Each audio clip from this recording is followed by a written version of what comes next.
Ya, pemirsa masih bersama kami di Kongko dan masih bersama Pak Januar Effendi Siregar dan masih dengan topik yang sama. Dan Pak Januar artinya sudah ditetapkan sebagai tersangka dan dengan ditetapkan sebagai tersangka ini, Anda sendiri bagaimana menanggapi persoalan ini sendiri? Seperti dijebakkah atau bagaimana? Nah, mungkin sebelumnya hubungan Pak Januar sama Pak Wali Kota selama ini seperti apa? Sampai pembayaran tanah, Ya. hubungan saya dengan Pak Wali masih bagus. Mhm. Tetapi setelah mulai kasus ini terungkap, Ya, antara saya dengan Pak Wali tidak ada lagi komunikasi. yang lancar, tidak ada lagi. Ya. Dan bahkan saya dinonjokkan, adik saya juga dinonjokkan, tapi itu hak dia, saya tidak pernah protes. Oke. Sejak ditetapkan sebagai tersangka, Iya. Pak Januar dinonjolkan Di kantor yang dulu saya pimpin, di mana itu, Pak? Kantor Kesatuan Bangsa Kesatuan Bangsa dan Politik sampai Kota saat ini. Sibolga. Iya. Oke. Jadi beberapa orang kepala seksi yang dulunya anak buah saya, Mm. saat ini harus saya hormat pagi dan sore. Mm. Dan itu saya lakukan, saya nggak masalah. Ya, mungkin Pak, hingga akhirnya Bapak terlibat dalam persoalan ini walaupun hanya sebagai pembayar untuk pelunasan lahan Rusunawa ini sendiri.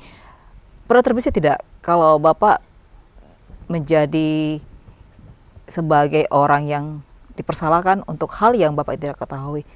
Saya tidak pernah menyangka seperti ini. Mm. Saya lakukan itu karena menurut saya benar, tidak ada yang salah. Mm. Melalui prosedur ya? Iya, tetapi di tengah jalan saya tahu bahwa ini bersalahan. Iya. Dan saya minta ke Pak Wali supaya dibatalkan.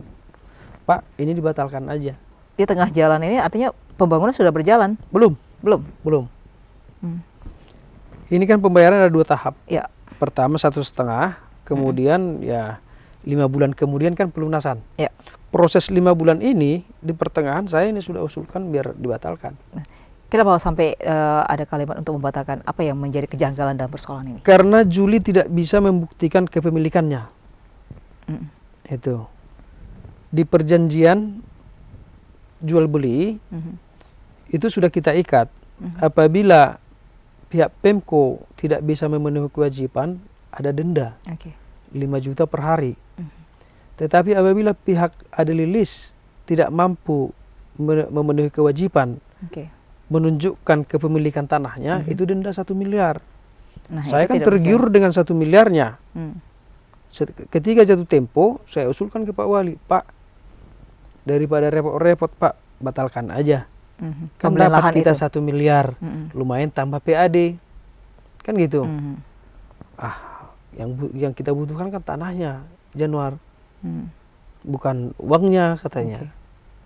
Ya daripada repot Pak, buktinya dia nggak bisa buktikan kepemilikan kan gitu.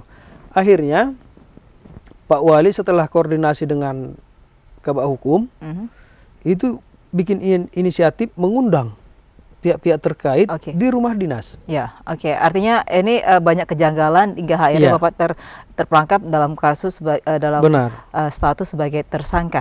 Nah, dengan persoalan ini apa harapan yang Bapak harapkan dengan persoalan ini sendiri, singkat Pak? Yang saya harapkan sebenarnya siapapun yang bersalah harus siap menerima hukuman, termasuk saya. Kalau saya memang terbukti harus dipersalahkan, saya siap, tidak masalah. Tetapi orang lain juga yang memang harusnya bertanggung jawab, ya harus ikut dipersalahkan. Artinya gini, tersangka 2 orang. Saya ingin sebenarnya sebelum saya tersangka, Wali Kota juga tersangka. Tersangka 2 orang ini, satu Bapak, satu lagi? Satu lagi si pemilik tanah. Iya, harusnya Wali Kota juga tersangka. Panitia pengadaan tanah juga tersangka. Tim penilai harga tanah juga tersangka. Kenapa tidak ada larangan? Kenapa terjadi pembiaran? Saya tidak pernah diingatkan. Januar itu salah, misalnya. Tidak pernah. Ya. Kedepannya berarti iya kan gitu. Kedepannya Bapak meminta upaya hukum seperti apa yang adil untuk seperti itu ya? Iya, yang adil ya saya minta ke Jatisu ya sebaiknya, selayaknya itu tersangka itu jangan hanya 2 orang. Ya. Itu.